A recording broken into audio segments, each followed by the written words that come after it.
Assalamualaikum warahmatullahi wabarakatuh. Kali ini, kita akan membawakan sebuah cerita dari akun Twitter bernama Wakid Nur Rokim. Oke, langsung saja kita mulai. Sebelumnya di bagian 2. Dari kejauhan nampak sebuah rumah dengan gaya bangunan yang sangat sederhana, khas pedesaan era tahun 60-an yang dimana tembok rumah masih terbuat dari anyaman bambu dan masih diikat dengan ijuk. Kala itu aku melihat seorang kakek tua yang tengah membuat semacam anyaman semacam saringan atau biasa disebut irik. Aku pun menghampiri kakek itu dan anehnya kakek itu sudah tahu namaku walaupun kami baru pertama bertemu, dan ternyata itu adalah Mbah Wiro. Bagian 3. Assalamualaikum Mbah, permisi, aku menaruh motorku di bawah pohon pisang samping rumah Mbah Wiro. Aku mendekati Mbah Wiro itu dengan perlahan, karena tak menginginkan jika nantinya beliau kaget dan terkena serangan jantung. Waalaikumsalam Mas, Mbah Wiro meletakkan parang yang saat itu sedang ia genggam dan melihat ke arahku dengan alis mengerut, mungkin karena beliau sudah sepuh dan sedikit ada gangguan pada penglihatannya. Gimana Mas, kok tumben kesini sendirian? Mbah Wiro membuka obrolan dengan pertanyaan singkat padaku.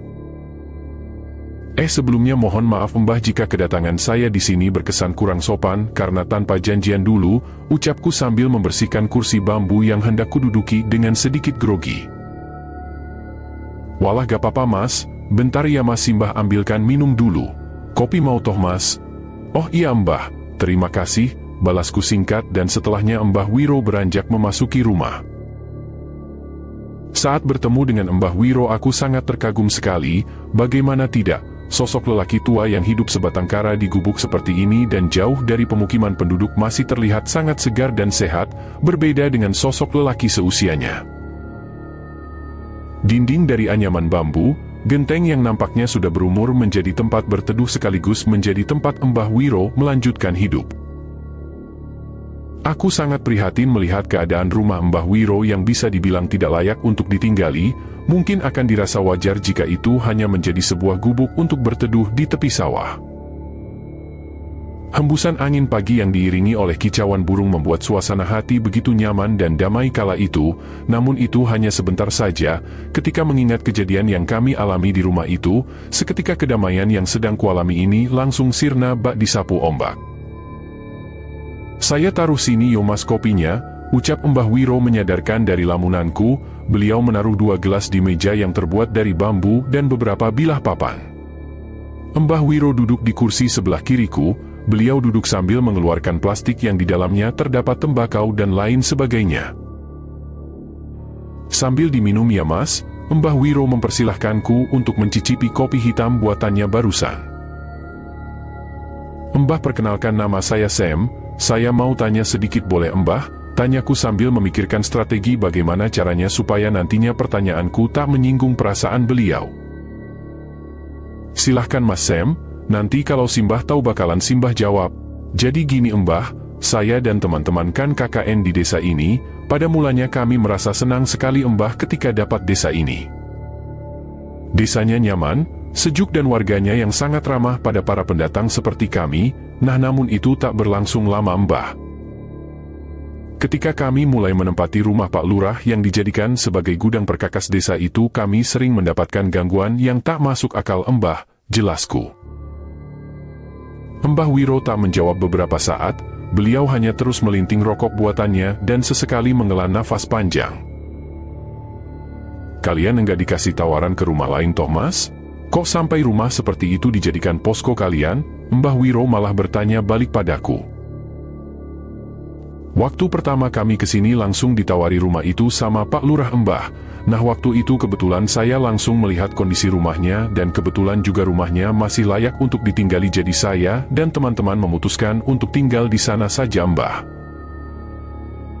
Aku menjelaskan pada Mbah Wiro dengan sesekali memperhatikan tingkahnya ketika mendengar ucapanku. Aku lihat Mbah Wiro menunjukkan gerak-gerik yang mencurigakan bagiku, apalagi sewaktu aku menyebutkan rumah itu.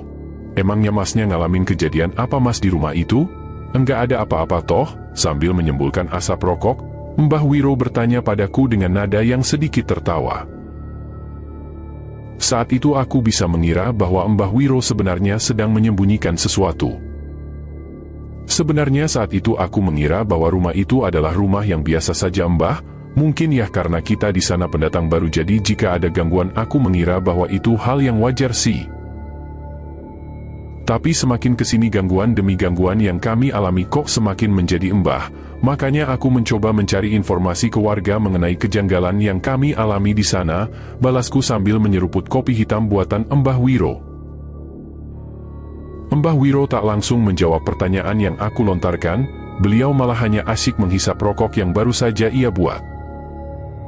Asap rokok yang melintas membawa aroma kemenyan yang sangat menusuk telinga, saat itu pula langsung terlintas di kepalaku perihal pesan dari Simbah. Ku non kono iku yuwis tetanggu. Kalimat itu langsung saja terlintas di kepalaku setelah mencium aroma kemenyan dari rokok Mbah Wiro. Mbah, tolong jangan menyembunyikan sesuatu tentang rumah itu, takutnya nanti malah semakin ke belakang teror yang kami alami di rumah itu semakin menjadi. Aku mencoba bertanya kembali sambil meletakkan gelas berisi kopi ke meja. Udah nggak ada apa-apa di sana itu Mas. Seolah seperti tak dihargai, aku langsung menanyakan perihal sosok yang kutemui di rumah itu. Lah terus sosok 3 perempuan di rumah itu emangnya Mbah belum pernah dengar Mbah? Sontak Mbah Wiro langsung melihat ke arahku dengan tatapan yang sangat serius. Heh, kamu ngomong apa barusan? Mbah Wiro meletakkan rokok di asbak bambu dan bertanya balik padaku. Kalau Simbah nggak mau ngasih tahu, jangan salahkan aku jika sosok itu aku pindah ke sini Mbah, ucapku sambil mengancam Mbah Wiro, karena bagiku percuma saja bertanya lama-lama, toh beliau enggak mau buka mulut tadinya. Aku mencoba mengancam Mbah Wiro, dengan harapan semoga beliau buka mulut mengenai apapun hal yang berkaitan dengan rumah yang kujadikan posko KKN itu. Mbah Wiro diam beberapa saat, lantas beliau mengambil rokok yang tadinya ada di asbak bambu, membakarnya dan mulailah beliau bercerita. Jadi sebenarnya gini Mas. Tapi sebelumnya Mbah minta maaf ya, bukannya Simbah menakuti, tapi karena sampean tadi memaksa jadi Mbah terpaksa menceritakan kejadian rumah itu sepengetahuan Simbah ya. Oh nggih Mbah, tidak apa, balasku singkat dengan begitu senangnya. Iya Mas Sam, yang kamu bilang itu benar adanya, sebenarnya kejadian pembantaian di rumah itu dulu pas waktu Simbah masih berumur sekitar 15 tahun, jadi ya sekitar 70-an tahun yang lalu. Saat itu pun Simbah tidak melihat langsung kejadian keji itu. Simbah hanya mendengar dari warga sekitar saja mengenai rumah itu dulu. Nah, kenapa Simbah menutupi kisah ini dari orang luar? Ya karena sebenarnya kejadian atau kisah tentang rumah itu adalah aib bagi warga sini Mas Sam, jadi mohon maaf kalau tadi Simbah enggak menjawab ya. Mendengar penjelasan singkat dari Mbah Wiro akhirnya bisa melegakan pikiranku yang telah penat memikirkan misteri tentang rumah itu selama ini. Teror demi teror tentang rumah itu ternyata bukan tanpa sebab, namun memang karena rumah itu dulunya mempunyai kisah yang kelam dan sangat suram. Berarti kejadian itu benar adanya Mbah? Tanyaku memastikan sekali lagi ucapan yang barusan Mbah Wiro sampaikan. Iya Mas, bahkan anak Pak Lurah aja nggak berani menempati rumah itu kan? Makanya daripada rumah itu tidak dipakai, akhirnya rumah itu dijadikan gudang perkakas milik desa, balasnya. Sebenarnya kejadiannya dulu itu apa aja Mbah yang Simbah tahu aja? Aku mencoba menanyakan hal ini untuk memvalidasi apakah pesan yang disampaikan sosok yang memasuki tubuh Prita kemarin benar adanya. Jadi dulu rumah itu Mas, dijadikan sebagai tempat menyandera gadis-gadis desa, nah di sana gadis diperkosa dan ada beberapa yang hamil. Nah rumornya di sana ada yang meninggal dengan cara yang sangat keji sekali, yaitu mereka dikubur hidup-hidup. Hah, beneran dikubur hidup-hidup masa Mbah? Tanyaku. Iyo Mas, bahkan ada yang disayat pas lagi hamil besar juga dan setelahnya dikubur hidup-hidup pula, terang Mbah Wiro dengan nada sedikit terbata-bata. Mungkin beliau begitu karena terbayang dengan kengerian yang dulu ada di rumah itu. Walaupun tak mengalami langsung namun pasti kala itu tragedi ini sangat ramai dibincangkan oleh masyarakat. Lah terus makam dari korban itu ada di mananya Mbah? Saya pengen ziarah ke sana. Wah kalau itu Simbah nggak tahu Mas, soalnya kejadian itu juga udah lama dan warga nampaknya juga tak ada yang tahu persis mengenai makamnya. Oh ya udah Mbah, nanti saya coba tanya warga sekitar rumah saja Mbah, barangkali mereka sedikit tahu mengenai lokasi makam para korban pembantaian. Iyo Mas, coba tanya siapa yang ada di sekitar sana saja, barangkali mereka lebih tahu mengenai lokasi makam. Aku ketika mendengar ucapan dari Mbah Wiro tak lagi merundungkan kalimat tanya tentang lokasi makam, karena saat itu aku benar-benar bisa melihat bahwasanya Mbah Wiro tak berbohong soal itu. Saat itu ada di pikiranku adalah rasa lega karena aku rasa teror yang kami alami di rumah itu akan segera berakhir. Akhirnya aku pun berpamitan dengan Mbah Wiro dan izin pamit pulang ke posko, karena takutnya nanti teman-teman posko akan mencari ketika aku terlalu lama pergi. Kira-kira di mana tuh lokasi makam wis lah pokoknya kudu tak temuin makam kui, ucapku dalam hati. Ketika di perjalanan pulang dari rumah Mbah Wiro, aku tak terlepas dari pikiran itu. Woi ini jangan taruh sini napa, suara teriakan Prita malam itu, ia marah kepada Simon yang seenaknya menaruh piring bekas makan di dapur. Ya sabar, tadi aku kebelet pipis makanya aku taruh di sana, balasnya. Malam itu adalah hari ke-15 kami ada di rumah itu, gangguan demi gangguan masih saja terjadi sebenarnya, tapi untuk saat ini gangguannya hanya sebatas suara dan tanpa menampakkan wujud rupa. Namun kembali lagi, saat ini aku masih berpikir keras mengenai di manakah lokasi dari makam para korban pembantaian itu dikuburkan. Sementara itu aku sedang duduk santai di kursi yang berada di ruangan tengah, aku di sana tak sendirian, ada Rahmat dan Theo yang tengah asyik bermain game di ponselnya. Kira-kira menurut kalian, tempat mana yang paling kalian curigai sebagai makam di rumah ini? Tanyaku pada Simon dan Rahmat yang saat itu sedang asyik bermain game di ponsel. Waduh kalau aku yang nggak tahu, ucap Rahmat yang masih saja memfokuskan matanya ke ponsel genggam.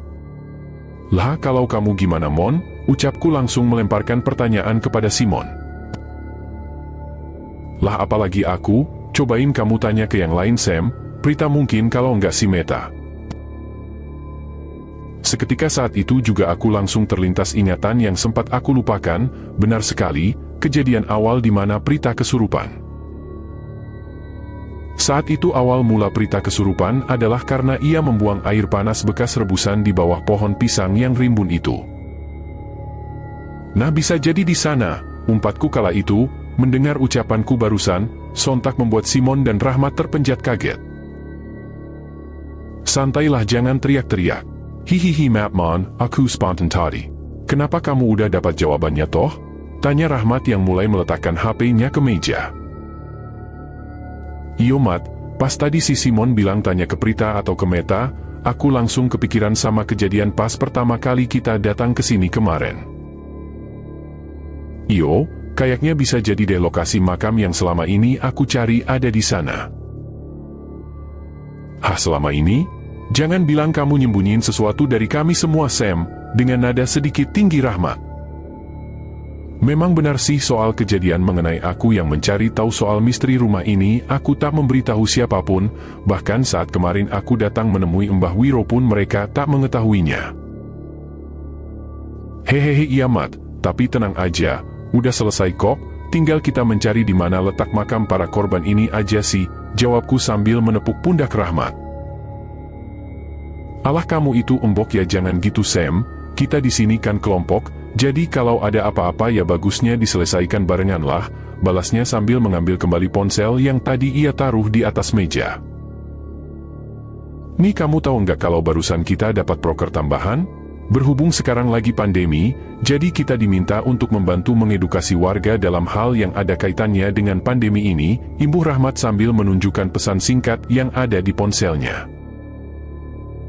Kalau begitu bagaimana kalau kita ajak warga buat bikin hand sanitizer dari bahan yang mudah didapatkan di sekitar saja Mat, jawabku. Wah boleh, nanti dirapatkan lagi aja sekaligus evaluasi mingguan, balasnya sambil mengangguk tanda setuju. Malam itu akhirnya aku menyudahi obrolanku dengan mereka dan memutuskan untuk beristirahat saja. Nah di saat aku tidur aku seperti bermimpi bertemu dengan sosok perempuan yang sepertinya aku tak asing dengannya. Ya benar sekali, itu adalah sosok perempuan yang pertama kali aku temui ketika aku datang ke rumah ini. Assalamualaikum Mbak, sapaku pada sosok perempuan itu. Ia hanya tersenyum dan berjalan menuju keluar. Karena penasaran akhirnya aku ikutilah sosok itu dan ia berhenti tepat di samping pohon pisang yang rimbun samping rumah. Sosok itu berhenti di sana dan hanya melihat ke arah rimbunan pohon itu tanpa berkata sepatah kata pun padaku. Saat itu entah mengapa aku seperti mendapatkan petunjuk atau semacam mendapatkan pesan untuk menggali tanah di mana lokasi pohon pisang itu berada. Nah di sini ketika aku mencoba melihat lebih dalam ke arah pohon pisang itu, tiba-tiba aku terbangun dari tidurku. Woi ayo sholat subuh, apa mau sholat di rumah saja Koiha? Rahmat menggoyangkan badanku yang mengakibatkan aku terbangun dari tidurku saat itu. Hei bentar, ini jam berapa kamu bangunin aku buat sholat? Hei, sambil menusa mata aku mencoba mengambil ponsel genggamku. Saat itu aku kaget benar, bagaimana ceritanya aku baru merasa tidur sebentar tahu-tahu udah subuh aja. Udah ayo, yang lain udah pada jalan ke surau, ucap Rahmat sekali lagi membantuku sadar dari rasa kantukku. Ya udah ayo Mat. Tapi bentar aku mau ke kamar mandi dulu, balasku yang sambil beranjak dari tempat tidur dan berjalan perlahan menuju ke arah kamar mandi di belakang rumah. Kala itu di saat aku berjalan menuju kamar mandi, lebih tepatnya ketika aku sampai di pintu keluar rumah. Aku seperti melihat sekelebatan sosok yang entah dari mana tiba-tiba sosok itu berjalan di depanku dan mengarah ke rimbunan pohon pisang yang ada di samping kiri depan dari kamar mandi. Astagfirullah. Barusan apaan? Ucapku dalam hati seketika sesaat melihat sekelebatan sosok itu. Akan tetapi aku memilih untuk tak ambil pusing dengannya. Akhirnya aku melanjutkan langkahku, menyelesaikan buang hajatku dan kami pun menuju surau untuk melaksanakan sholat subuh berjamaah. Matahari sudah mulai meninggi, kami mulai menjalankan kegiatan sehari-hari kami sesuai dengan program kerja yang sudah direncanakan jauh hari. Namun saat itu aku memutuskan untuk mencari keberadaan dari makam para korban pembantaian ini, dan kecurigaanku mengenai lokasi makam masih sama dengan semalam, yaitu di bawah pohon pisang. Prit, di rumah ini ada cangkul enggak ya? Kalau ada aku mau ada keperluan sebentar tanyaku pada Prita yang saat itu sedang menyiapkan beberapa bumbu untuk memasak. Wah ya mana aku tahu, tapi kamu coba cek di ruangan itu deh. Prita mengacungkan tangannya ke arah pintu kayu yang merupakan akses untuk menuju ruangan yang bahkan sampai saat ini pun aku belum pernah memasuki ruangan itu.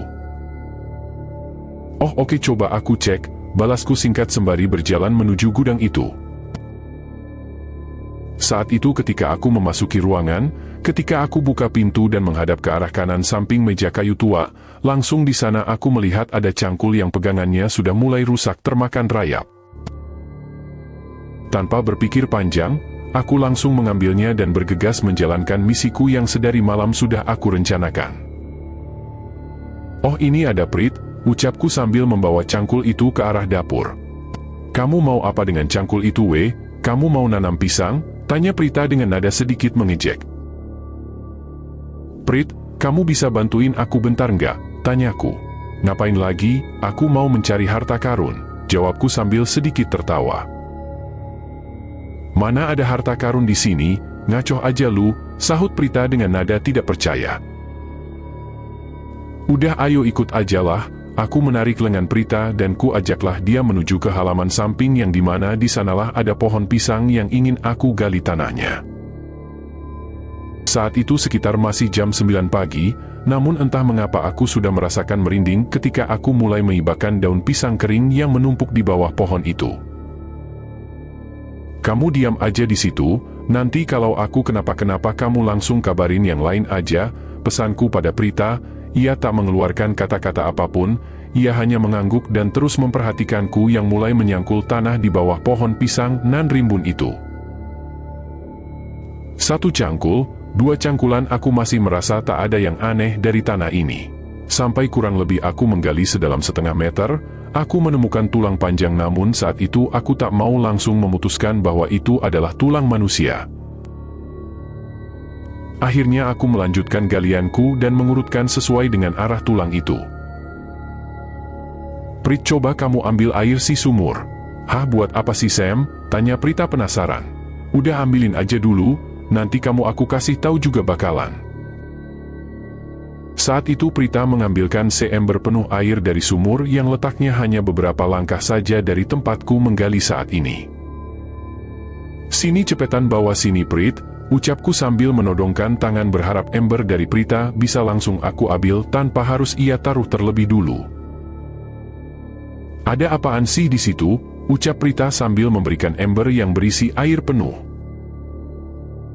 Udah, ntar kamu lihat sendiri aja, balasku singkat sembari menguyur benda yang semula aku kira adalah sebuah tulang belakang manusia. Aku menguyurkan sedikit demi sedikit air dengan tanganku, sambil tak henti-hentinya aku berdoa di dalam hati. Nah, beneran di sini ternyata, teriakku seketika melihat tulang punggung yang sudah jelas ada di depan mataku. Weh, ada apa? Prita mendekat dan melihat ke arah di mana aku menggali tanah. Wis, kamu enggak usah takut, ini dia alasan kenapa selama ini kita diganggu ketika berada di rumah ini. Aku naik dari lubang tanah sambil menunjukkan tulang belakang yang masih ada di dalam lubang itu. Hah, gila Aa, itu kerangka manusia Sam? Mata Prita terbelalak melihat seolah tak percaya dengan apa yang barusan ia lihat. Saat itu aku bisa melihat ekspresi wajahnya yang tiba-tiba berubah menjadi putih pucat. Udah, sekarang mending kita nyari warga buat menguburkan kerangka ini dengan layak, ajakku pada Prita yang masih terpaku tak bersuara di tempat di mana ia berdiri sedari tadi. Aku menarik tangan Prita dan membawanya ke dalam rumah. Aku menyuruhnya untuk menungguku berganti pakaian dan selepasannya akan langsung berjalan ke rumah-rumah warga. Kamu nanti enggak ada tugas menyelesaikan proker individu kan Prit? Tanyaku memastikan bahwa jika Prita benar-benar sedang dalam keadaan senggang. Oh, aman sih Sam, semalam udah aku lemburin sama yang lain, jadi aman untuk hari ini, balas Prita sambil berjalan menuju ke arah dispenser. Nampaknya ia hendak minum karena mungkin tadi ia begitu teramat sangat syok melihat ada kerangka manusia. Akhirnya saat itu aku dan Prita mulai berkunjung ke rumah warga. Niat kami ingin mencoba meminta tolong warga yang tak jauh dari posko kami saja. Assalamualaikum Bu, maaf saya mau minta tolong boleh? Aku menyapa ibu-ibu yang saat itu kebetulan sedang berkumpul tak jauh dari rumah. Mereka tengah berkumpul di teras salah satu warga. Waalaikumsalam Mas Emba, ada apa ini kok tumben hanya berdua saja? Sebut saja namanya Bu Rini, beliau adalah istri dari ketua RT kami. Maaf Bu, saya mau minta tolong, saya mau mengajak beberapa warga untuk yasinan dan tahlilan di rumah nanti malam, kira-kira Ibu bisa tidak ya? Sekalian juga nanti Bapak diajak juga bisa, jelasku singkat. Wah, mau ada acara apa Mas kok mendadak begitu, balas Bu Rini. Mau minta tolong karena kebetulan tadi saya ngali tanah kok malah nemu kerangka manusia, saya mau minta bantuan warga buat menguburkannya secara layak saja Bu. Entah mengapa saat itu ekspresi dari ibu-ibu itu langsung berubah ketika aku menyebutkan kerangka manusia yang kutemukan di samping rumah itu. Mereka langsung menatap kami dengan tatapan yang mengintimidasi. Iya Bu, kami minta tolong banget kali ini. Prita mencoba membantuku dalam mengajak ibu-ibu itu. Wah, maaf Mas, saya nggak tahu apa-apa soal rumah itu, saya nggak ikut ya Mas, ucap Bu Rini dengan nada seperti sangat ketakutan sekali. Lantas tak lama ibu yang lain juga berpendapat sama dengan Bu Rini, yaitu mereka tak ingin membantu dan tak ingin membantu kami dalam menguburkan kerangka manusia yang barusan aku temukan tadi.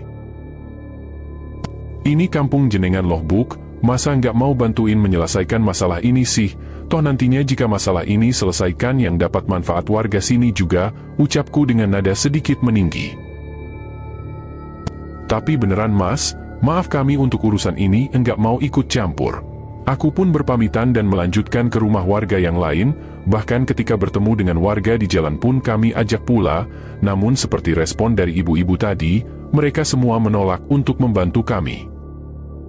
Aku datang ke sana berjalan kaki bersama Prita yang sudah nampak kelelahan, mungkin dikarenakan sudah berjalan lumayan jauh dan ditambah lagi tak satupun warga yang hendak membantu kami. Prit, kamu masih kuatkan jalan ke rumah Pak Lurah? Aku mencoba memancing obrolan dengan bertanya kepada Prita yang sedang asyik melihat ponsel yang sedang ia genggam. Jawabnya ketus tanpa melihat ke arahku. Kalau kamu nggak kuat bilang aja, kita balik sekarang wis, balasku saat itu. Udahlah ayo lanjut aja, nanggung pula udah sampai sini, mana dari tadi ekspresi warga bikin dongkol ati, pengen gua timpuk asli, umpat Prita mendapati reaksi warga ketika dimintai bantuan tadi. Akhirnya aku pun melanjutkan langkahku menuju kediaman Pak Lurah. Selang beberapa saat kemudian sampailah aku ke rumah orang nomor 1 di desa itu, namun maksud kami yang tadinya ingin meminta bantuan kepada beliau nampaknya tak sesuai dengan harapan.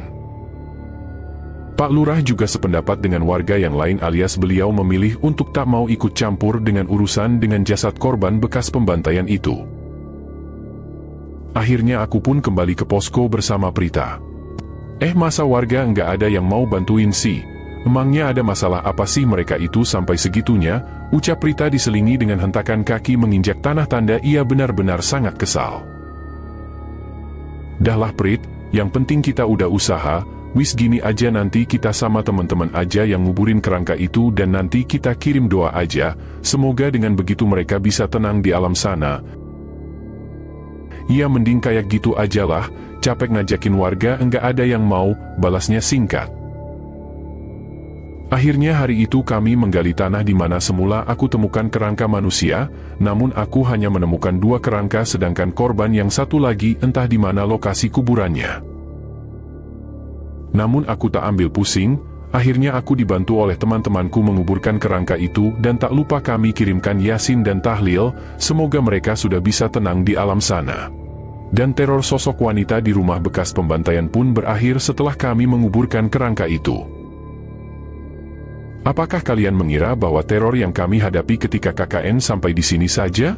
Tentu kalian salah besar. Ternyata teror 3 wanita tersebut hanyalah salam kenal untuk kami. Teror yang sebenarnya barulah dimulai, yang semula ku kira teror yang paling menakutkan adalah teror yang ada di rumah ini, ternyata perkiraanku salah. Setelah ini teror oleh makhluk yang bernama AUL benar-benar membuatku sangat kewalahan dalam menyelesaikan masalah ini, karena bukan hanya meneror 1 atau beberapa rumah, teror AUL ini ternyata bersifat massal dan berdampak sangat mengerikan pada warga yang diganggunya. Dan pada akhirnya aku tahu maksud dari pesan kakekku, kedatanganmu di sana sudah dinantikan, ternyata tak berakhir pada penyelesaian pada 3 sosok wanita korban pembantaian saja, namun lebih dari itu. KKN di Desa Kutukan pun dimulai dari sini.